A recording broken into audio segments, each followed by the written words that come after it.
Kita adalah negara berkembang yang masih memiliki pendapatan per kapita yang rendah dengan jumlah tenaga kerja tertinggi kedua di dunia.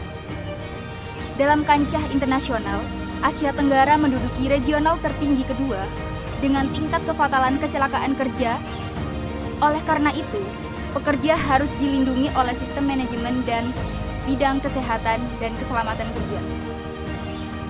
Kesehatan dan keselamatan kerja atau disingkat dengan K3 diatur dalam Undang-Undang Nomor 1 Tahun 1970 dan Undang-Undang Nomor 13 Tahun 2003 mengenai ketenagakerjaan dan ketentuan pemerintah serta ketentuan presiden berkaitan dengan keselamatan dan kesehatan kerja.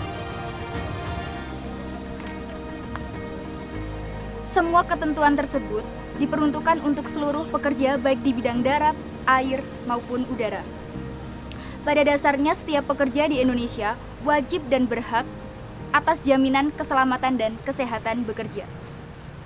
Penerapan K3 dalam sektor industri di Indonesia sangatlah beragam.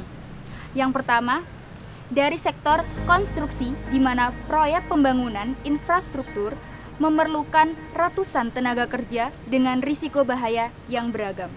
Yang kedua, sektor industri bidang elektrikal yang ditunjukkan bagi para teknisi yang terlibat dalam perencanaan instalasi dan pemeliharaan bidang kelistrikan.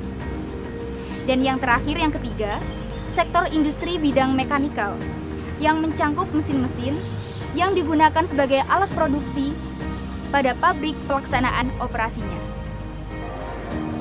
Untuk menjawab tantangan tersebut, maka kesiapan sumber daya manusia di bidang K3 menjadi hal yang penting. Kualitas SDM harus ditingkatkan agar lebih mampu berhadapan dengan perubahan dunia yang begitu cepat karena perkembangan teknologi informasi. Pendidikan dan pelatihan perlu dilakukan untuk meningkatkan kualitas SDM pada era industri 4.0. Standar kompetensi dapat menjadi tolak ukur kualitas dan kesiapan sumber daya manusia dalam dunia kerja, baik skala nasional maupun internasional, di mana perubahan teknologi, karakter pekerjaan, serta pengetahuan dan keterampilan juga berubah. Dengan hadirnya pasar tunggal masyarakat ekonomi Asia atau MEA yang membuat peluang dunia kerja semakin menjadi kompetitif dengan daya saing baik dari dalam negeri maupun luar negeri. Dalam hal ini, pelaksanaan sertifikasi kompetensi harus relevan dengan tugas dan syarat jabatan yang telah ditentukan berdasarkan ketentuan persyaratan dan perundang-undangan yang berlaku.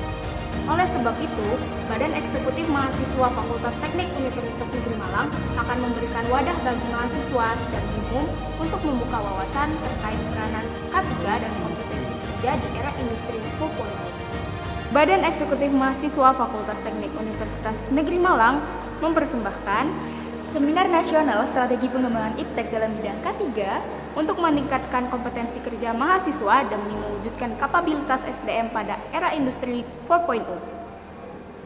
BEM FTUM 2020, resolusi untuk negeri.